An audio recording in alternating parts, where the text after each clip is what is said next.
Good morning, and how is everybody doing? Well, as you can see from the intro, yet again another brake job. I don't know why these people think I like to do brakes. I have no idea. This is my sister-in-law's Jeep Commander. Jeep Commander, and she needs brakes pretty much all the way around. This is what happens when you put brakes on on rotors and not turning them. Front side's not bad, but the back side, it causes premature pad failure. I mean, she was pretty much close to needing brakes anyway, but well, you can see that there. That's just about worn, but you can see how that pad has actually cut and stuck to the back side of this rotor, and that's because they were not turned from when they did the brake job last time. So we're going to take these in, and then as you can see on the passenger side here too,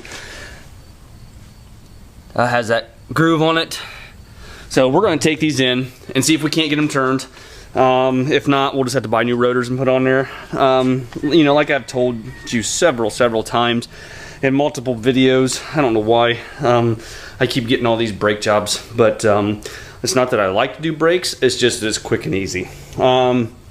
This is the first time I've ever saw has a rubber O-ring to hold the rotor in place, and that goes in that groove right there, if you can see that. So thought that was kind of a unique thing that I have never saw before. This is probably only the, I don't know, 8th different vehicle I've done brakes on. You know, I've done brakes on Dodge trucks. I've done brakes now on my wife's Charger, this Commander now, and a couple of other vehicles, I'm not certain, but gotta run to the parts store and grab and see if those can be turned, grab some new pads.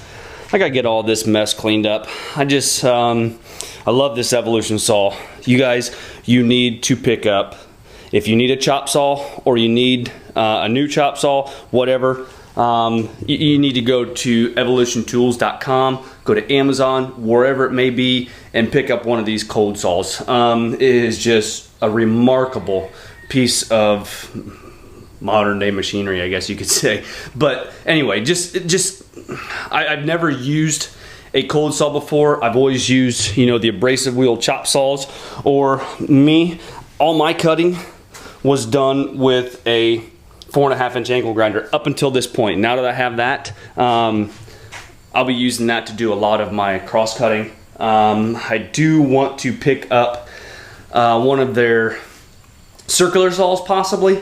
Just kind of tossing that around. I don't know yet, but Evolution Tools, if you guys are watching, I want you to develop and come out with a wheel for the 4.5-inch angle grinder. I know Lennox makes one, so you guys can make one too. Put that in the works, will you please? Anyway, going back, gonna run to the parts store. Don't have much going on today, but I just wanted to do something, show you kind of what I've got going on in an everyday life. I do have to run to Columbus here this afternoon. Got to leave around 3 o'clock. My wife is in a pageant, so I want to go down and see her perform, be in that pageant, and bring home the title.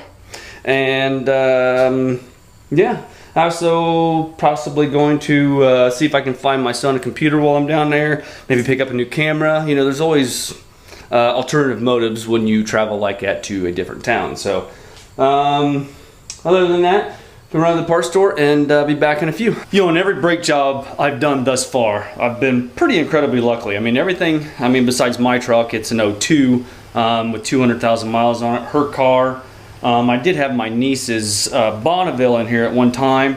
You may have saw it in the background of one of the videos. I did not video that. I just was in a time crunch and I couldn't get it done. Actually, when I jacked up her car, the coil spring fell out on the passenger side. The bucket was completely rusted away, so I kind of had to wedge it back up in there. Tell her that, you know, with the weight of the car, it should stay in place, but you know, it's not safe to be driving the car down the highway, anything like that. Driving it in town should be all right, but anyway, going back, she has now since just parted the car out and gotten rid of it. But anyway, going to the whole topic of why I said I've been lucky thus far, this is why right here. It is so incredibly important to run the brake lubricant on all of your guides, because this guide is frozen in there and I can't get it out. So what I'm having to do so I can still utilize this caliper bracket is heat this up and get it worked loose so I can pull this guide out. The passenger side was, or the driver's side was the same way.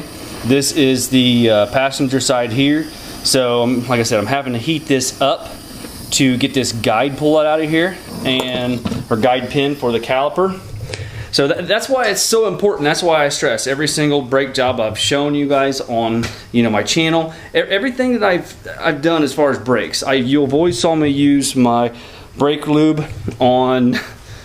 Sorry, no pun intended. You've always saw me use my brake lube on all my guides, on my slides, you know, everything. Just so you know, the next time you do your job or your brake job, if you still have the vehicle, it is going to come apart and you're not going to have to worry about it. So, you know, that's just one of the things I wanted to stress and just show you why, you know, it needed to be done. I'm sorry I haven't been doing much truck content here lately. I do have some parts coming that I want to get it back on the channel, and I'm also trying to get in contact. I saw him on the road a couple of times, but I've been busy going my way. He's been busy going his way. I just haven't been able, and we, you know, we waved in passing, but I just have not been able to you know, grab him and get a hold of him to see how comfortable he will be on camera. But I'm trying to get it worked out so we can go look at that second gen crew cab and get some of that on the channel. The guy actually has four trucks that I know of. He's got a big headlight 3rd gen, and then he's got them 3 2nd gens, a crew cab, a single cab, and then an extended cab just like mine. So I haven't forgot about it. I know a couple of guys commented, said they wanted to see that. I'm working on it, man. Trust me, I am working on it. I want to get some footage of that on my channel. And I heard a pop. Hold on. Get that going, and you know, show you guys that 2nd gen. That's a crew cab. One other thing I want to show you that I cannot stand is I've ran into this before too. These chrome, I guess, capped or cladded lug nuts. You see that right there? That's just a chrome cap over top of a steel lug nut. And what happens is moisture creeps up inside there, and you can see every one of those is split and is starting to rust. I had to take my hammer and pound, you can see how far I could get it on there, to get that twisted off. So, you know, this is garbage. This is not going back on there. I've got several lug nuts up here. I'm hoping one of these will fit. I don't know that I'm going to have one that is going to fit the bill, because all these are pretty much straight or unilugs. Otherwise, I have just these right here. So that's try and keep some oil on those, at least on the threads somehow, or squirt some oil down inside there so it seeps up all and around. If you guys have these style lug nuts on your vehicle, they're garbage.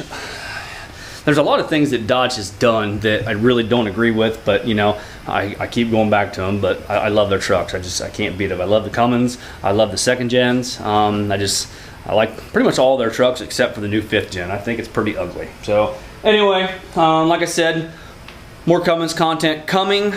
Stay tuned for that. In the meantime, hit that like button, give me a thumbs up, subscribe if you have not already done so, and we'll talk to you guys tomorrow. Later on. Bye-bye.